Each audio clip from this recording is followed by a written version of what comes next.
those weeks when, as I was reading the epistle, I was thinking to myself, my goodness, Paul is grumpy today. You know, at first blush, it seemed like he was just kind of wagging his finger. Now, don't do this and don't do that, or you'll get in trouble.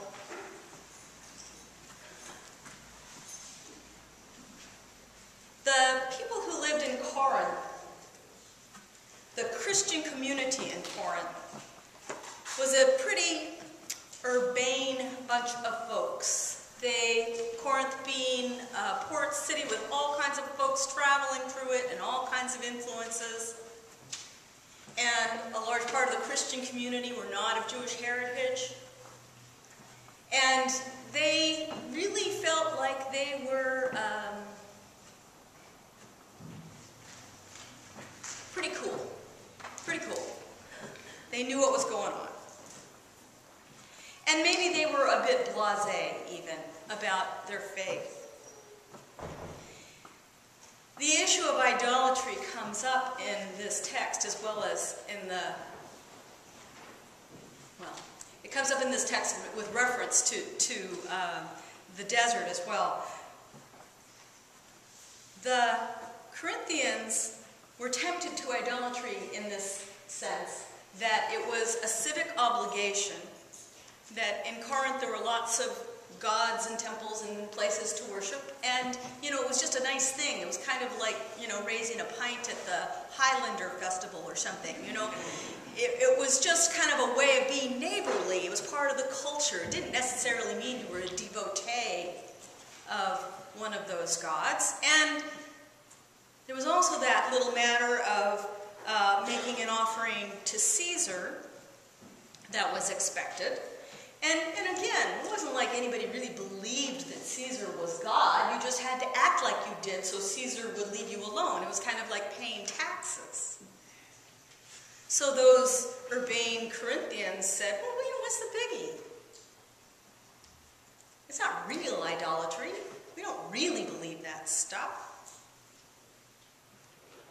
But this was not the only thing they were urbane or blasé about. They were also a little bit that way about communion. They'd gather for the meal in the early days of Christianity. It was not a symbolic meal at a symbolic table. It was a real meal. And people would bring their food, and those who were well off and did not have to work all day would bring lots of food and set up a big party and be enjoying themselves, when those who were working would come later and not have as much to eat and have to sit on their own. And it was really kind of a crazy situation. And out of that, the Eucharist was supposed to come. So that those who had a little more and were feeling kind of cool about themselves were just enjoying the party and not taking into consideration others. Paul was concerned that these folks were making their faith, their sense of freedom, an excuse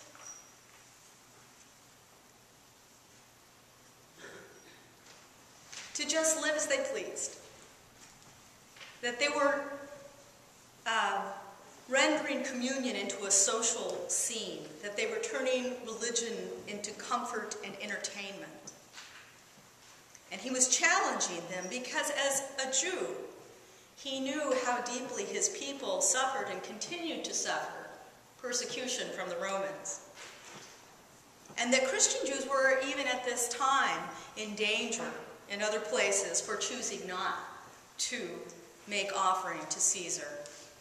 And that, after all, Jesus himself was executed by the Romans. So Paul is saying there's something at stake here. And it may seem like nothing to you, but it isn't nothing. This is something. Who are we? If we are fed from the rock, which is Christ, if we value this great forgiveness and freedom that we enjoy because of his incredible love and presence for us, then we need to live in such a way that people know that gratitude and know who we are and can receive the good news from us. We must live with some kind of integrity.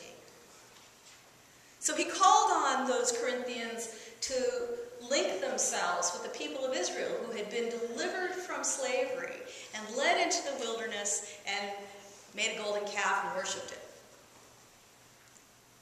He said, that didn't make sense, did it? And it doesn't make sense for you either. It doesn't make sense for you. And sometimes I feel uncomfortable. Because, it's really easy for me to live my comfortable life with my household gods of comfort and flashing lights and go to church and get a feel-good. But Paul says it's more than that. And we need to remember that it's more than that. And those of us who are comfortable need to remember that more than others. We need the reminder, perhaps, more than others. We need to remember that we are connected to folks who have been liberated from slavery and connected to folks who need to be liberated from slavery. That we are connected by God's call to a much larger identity. Jesus today is talking with some folks, and they're talking about how horrible it is that Pilate had killed these people and mixed their blood with their sacrifices, and what a shocking thing that was. And Jesus says something interesting. He says, don't assume that these people were either, of course you don't, he said, of course you don't assume that these people were worse than anyone else. You probably assume that they were martyrs, that they were great. Don't assume that. They might have been, they might not. And don't assume that the people who got crushed under that tower that just fell down in a random accident, there was something wrong with them and that God was punishing them either. You can't make those kinds of assumptions. You can't think that God doles out life and death that way. And yet all of us are perishing. Every one of us. Life is truly fragile. And the point of life and death is not that one dies, everybody does. It is the fruit that you bear in this life. It is the way you engage your life. And then he tells the story about the fig tree and how it needed a little manure. And sometimes that's exactly what we need.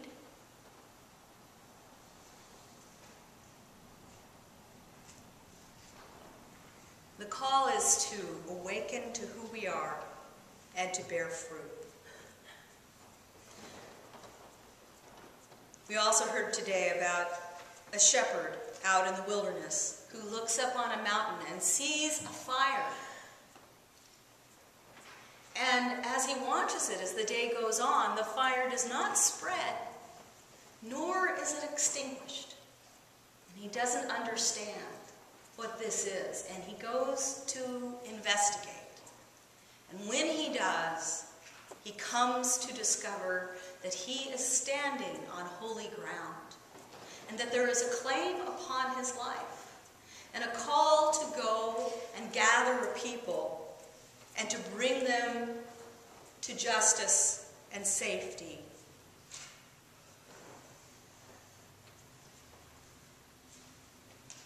Lent is telling us that that fire still blazes if we will seek it. This is not a trivial thing.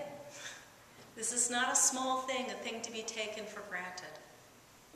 But that we are all called into living relationship with a living God who is at work in the world for wholeness. And that if we recognize that God with awe and wonder, we too can be part of that work. So I invite us all to use the Lenten season to draw near the fire, to not walk away from its blaze, but to seek it by your Lenten practice, by your prayer, by your study, by your contemplation, by your fasting. If you do not know, if you you do not feel called, if you are tempted to take it easy and be blasé, as I am, then take the opportunity to seek the fire. And let that fire speak to your heart and kindle it for God's purpose. Amen.